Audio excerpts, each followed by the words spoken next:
Fear the beard. That's right. The Cavs make a blockbuster move trading for James Harden.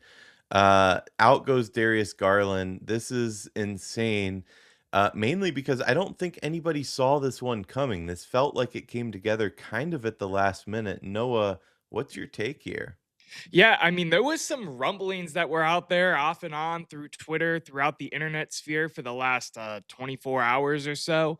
And That's then it. it Yeah. sounded and then it sounded like it wasn't going to happen, and then it sounded like they were both assuming that the trade was going to happen. And really, I'm not surprised that this has happened. I think a lot of Cavs fans are really upset though, and that's really what the story is with this trade. Yeah, so James Harden's a player that has been on just about every team in the NBA at this point. The interesting thing is that the Clippers have been on quite a tear lately. I think it's like 19 and 4. Yeah, They've it's really something turned crazy things like that. around. And James Harden puts his hand up and says, "No, I won out," which is kind of typical of Harden. I gotta say, I've never been a huge fan of Harden, but I like what the Cavs are trying to do here. Yeah, I'm kind of with you in that too. Than the fact that we're going into this trade deadline because the trade deadline has yet to happen. It is only Wednesday when this video comes out, and we're making win now moves. And there's a lot of theories that this still isn't the end for the Cavs. We had the earlier video I did earlier this week talking about us dropping DeAndre Hunter and saving some money there. There's some rumors about Lonzo Ball getting moved. There's some rumors about pretty much everyone on this roster at this point, except one, Spida, Donovan Mitchell. And it's really interesting to see some of the reactions, some of the thoughts that are out there. All bets are kind of off at this point in terms of what the Cavs are doing. It seems like they're trying to do everything and then some to appease Donovan Mitchell and move forward and try to win a ring right this very second. Well, this is the right move, honestly. They need to be in win now mode. Listen, we talked about this, and the reality is that the so-called big three wasn't getting it done, or big core four. That's what we call There it, you right? go.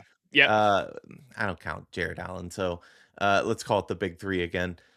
They weren't getting it done.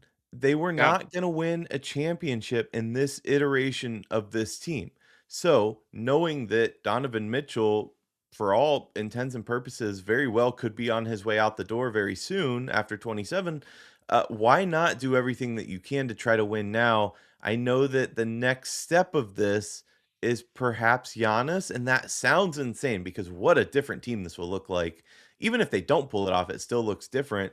But for right now, they got rid of a guy who has had perpetual injuries, who hasn't exactly been helping us come playoff time. Why not lean in and try? I'm not saying that this is going to work. This could blow up in our face, but 100%. now's the time to try it. And the same thing when we talk about Giannis, I know you've shifted a little bit on this. I used to be of the belief too, like the uh untouchables included Mobley. I don't think that's the case anymore because if we say, hey, Mobley can become Giannis or better than Giannis in 4, 5, 6, 7 years down, like what are we waiting for? We need to be in win now mode, and there are no guarantees, as you know, in any sport. So I like these moves.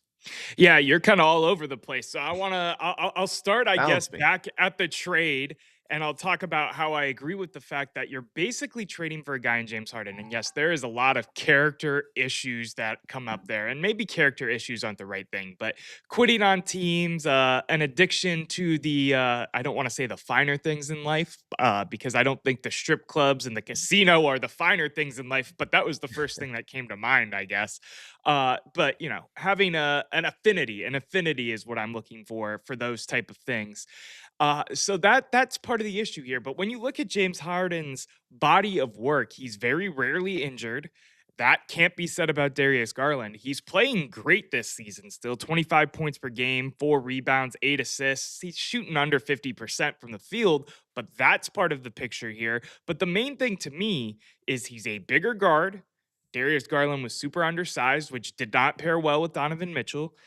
And He's always healthy. He's been healthy for a majority of his career. He's had some injuries, don't get me wrong, but he's not injured like Darius Garland. I mean, I could go through this list of Darius Garland injuries real quick. I mean, we're talking his back in 21, the orbital bone in 22, his jaw in 23, ligaments in his toe every other week at this point. So that's what I like about this is you're trying to position the team in a way to go out there and win games now this year and next year. It's putting that curtain down past 2027 and really just leaving it at that. And Eric, you alluded to Giannis, and this is a theory that has been out there. Step one, trade Darius Garland for James Harden. Step two, trade Evan Mobley and picks for Giannis, which is a rumor that's been floating out there because Giannis wants out. Step three, sign LeBron James as a free agent. That's, of course, after this season. But could you imagine the Cavs roster looks like that going into the 2026-27 NBA season? Yeah, I can imagine it. It seems like a very fearsome offense. I'm not sure who's going to play defense in that setup. My only question is, and my biggest question is, will it work? I mean, we did that. Remember when we had Dwayne Wade on this roster and et cetera, et cetera? Like we've been through this. I think Giannis obviously is at a different point in his career than Wade was in his. But it should be noted that Harden's 36 years of age. I mean, he is not a spring chicken. I know you No. mentioned he's stayed pretty healthy, and he is playing good ball. Don't get me wrong, but this is not a 10-year plan. Certainly, this is all in. Chips in the middle of the table, shoving in kind of move. And I think we have to be there. We talk about like we've talked about it with the Browns, and I know that's a different sport, different team. But having a defense that's win now and ready, but no offense to match it, the Cavs were kind of in the same spot. They have the guys, they have a Donovan Mitchell whose clock is expiring, and we know wants to win postseason. We know that's probably most Yeah. important to him. So Yep. to not try to make moves like this to win now, I'll say this about Cavs ownership. They have always been willing to make these kind of moves and take these kinds of risks. Like I said, it could blow up, but you have to do it. This is the riskiest it has felt in quite some time. We have clung on to the core four and we have clung on to sticking it out and seeing what can happen. And after injuries have continued to derail this season, and yes, I know the Cavs have been playing much better as of late. It's actually been really fun to watch them play basketball for the first time since the great regular season that they had last year. It's just time. It's time. Yeah. Evan Mobley hasn't turned the corner like we thought he was going to become this top 5, top 10 player. He's the one of, if not the best, he's not the best defender. What's his name is better than him down in San Antonio. I don't know why his name Victor Wembanyama. Sorry. Victor Wembanyama is a better defender than him. There's some other ones throughout the league that rival him, Jackson Jr., who got traded as well yesterday, actually, which is crazy. So to me, it's time to try something new. And I know a lot of fans are attached to Darius Garland because he was drafted here and he was bad here and then he was good here and we watched him grow up. But this is a business at the end of the day. Eric, you and I talk about it on the show all the time that we get attached to the names that wear our jerseys really, really bad here in Cleveland. And I think this Darius Garland situation, the fallout I saw on Twitter, this is another example of that. Yeah, we do have a tendency. Listen, I've talked about this a couple years ago. I said I don't think Mitchell and Garland can really. That's not a backcourt that's going to make a difference, especially size wise in the playoffs. They proved me wrong a little bit last year in the regular season. They clearly could play together, but then come playoff time, like same thing, and injuries persisted. I agree though, like people get attached to these names, and Darius Garland's been here a long time, but we're not winning championships, folks. Like this is a team primed to actually win championships, and we're not. We're getting bounced by the like of the Indiana Pacers. You've got to make changes at that point. Another name that we haven't mentioned, and I've liked for years, and I know he's at a different point in his career, but bringing on Dennis Schroeder as well was a move that to give us a little bit of depth, and could have also probably seen the tea leaves based on that signing.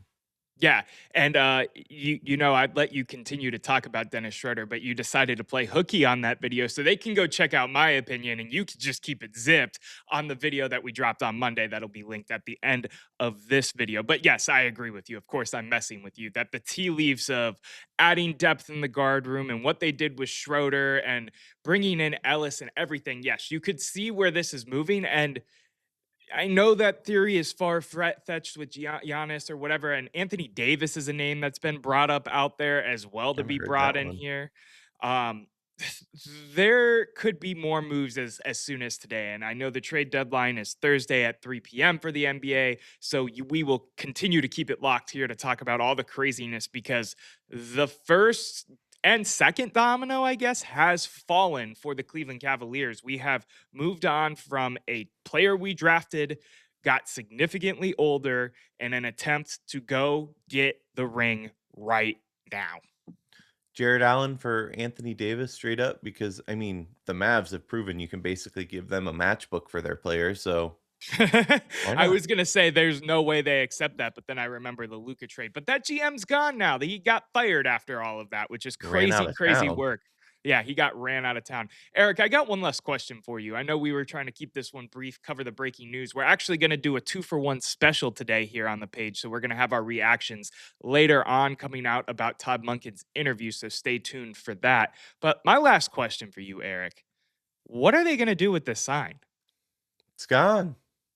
You think it's gone? You think it's down by the time this video gets uploaded at 10 a.m. on Wednesday morning? No, but I think it'll be down fairly quickly. I don't I think you keep that up. and then what do you replace it? Do you put something there? Are we gonna go back to the all for the land with all the different backgrounds and the hands on the basketball? Are they just gonna leave it down for now or and maybe put something up come playoff time? What are we doing with that wall that's always been a piece of Cleveland basketball history? Hear me out. It's Oh gonna be God. like those Misney billboards, but just Harden's beard. I'm here for it because it's time Fear the beard. for the league to fear the beard and maybe Cleveland's nightlife scene to also fear the beard because that's something that man gets himself into quite often. And there's a casino right across the street from the arena he will be playing potentially up to 5 nights a weekend, depending on where you're at in the season. On that note, the debate never ends, but the show does for now. We'll see you next time.